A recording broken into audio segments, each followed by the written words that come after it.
At the moment, I will kindly ask our Vice Chancellor, Professor Dr. Paul Mapfumo, to give us his remarks. Vice Chancellor, say.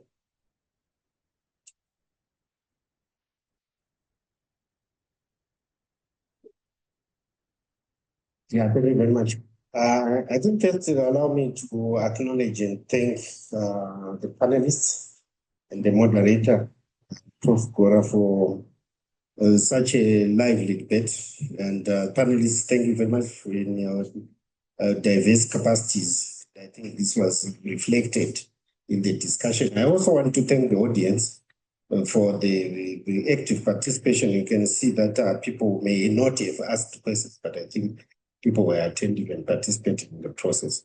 So thank you very much to the audience. I just want to comment, in my comments, with these high-level dialogues, we don't necessarily want to conclude, but we just want to lay things there and allow people to then think further. That's the purpose, and also for nation building. I just want to point critically at some of the issues so that I avoid participating in the debate. The first one is that I think you want to think, this is for everybody, to think that Africa is usually sunken in dual economies. The problem that we have in Africa is usually that we have a dual economy. So when you have a dual economy, it means we have also systems that are dual, that feed into a dual economy. And this is what we have to address. So for the students, I think that's one of the things we need to. So you will see that people who established the Cambridge system were not serving necessarily those 70% that we talked about. They were serving a particular system that was feeding into where they knew they were going. So if we had an elite group of the previously probably settler people were staying in here, they were just establishing their systems, right? Which were not meant for everybody. So when you came in, you joined them. So you do what they do best. This is why even in some of the private schools would not teach local languages. They would not want to hear a student speak in Shona, your mother language, at their school. I hope you understand where I'm coming from. Yeah, it's their school. You have joined their school. So what I want to do is to congratulate the government in saying, let's have our school. Education is so fundamental.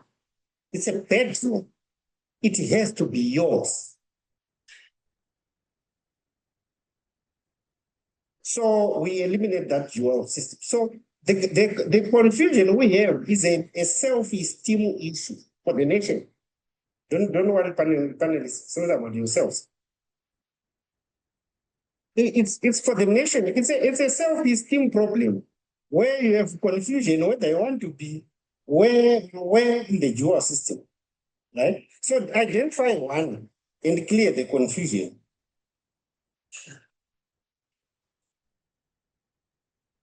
Decide. It's terrible when you get to schools and a young girl, grade 5, grade 4, is asked to do a Cambridge and a ZIMSEC. And when they write the Cambridge and write the ZIMSEC in school.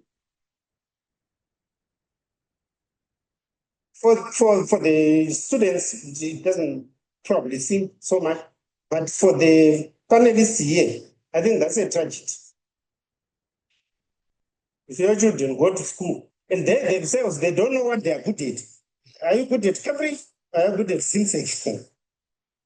I think something that you have to take on board and think about it. And then part of what I thought also I would share with you is that Cambridge. I like Cambridge so much. I like ZIMSEC so much. but I think we have to choose one. Do you know that this is for information?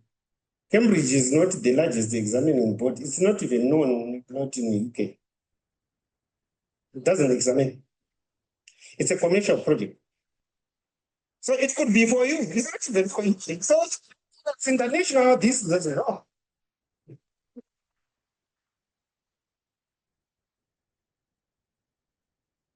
So that's for information. Please take note. It's a commercial project. UZ can start also its own commercial project, and have an examining board, and play it out in England also.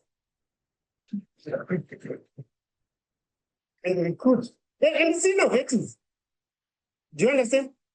But that doesn't really take a whole nation to abandon its own to follow that. It will be very expensive for the nation.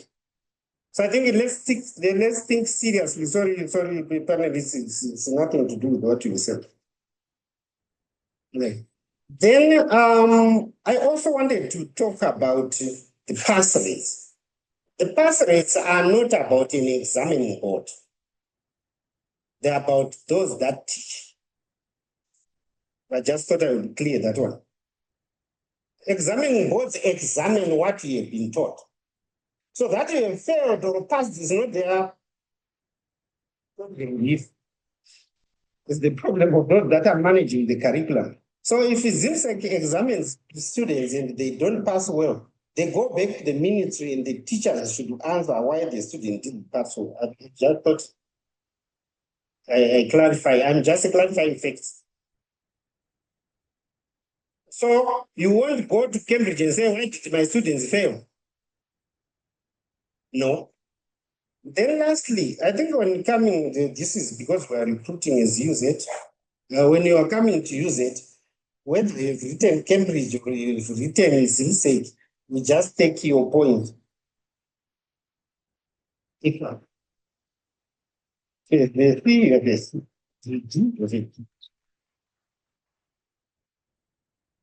That's what we do.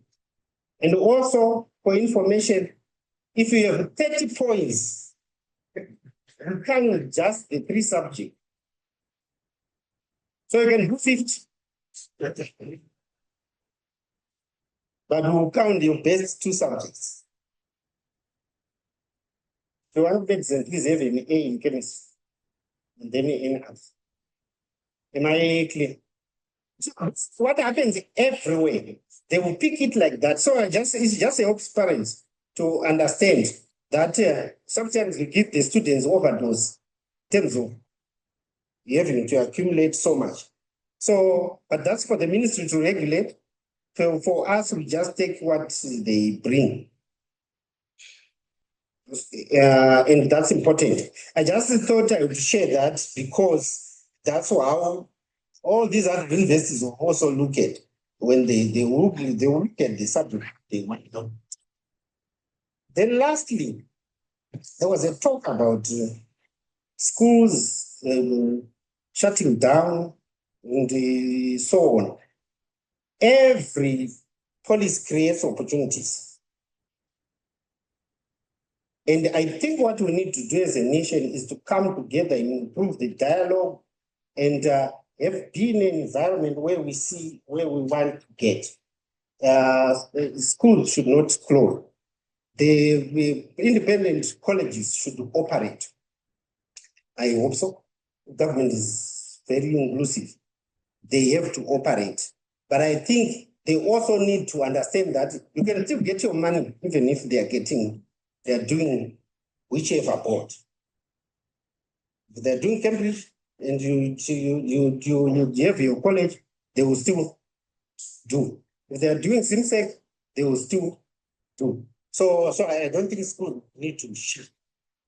Not exactly. Just to protect schools. Then lastly, the learning under the bridge and so on. But this is where we came from.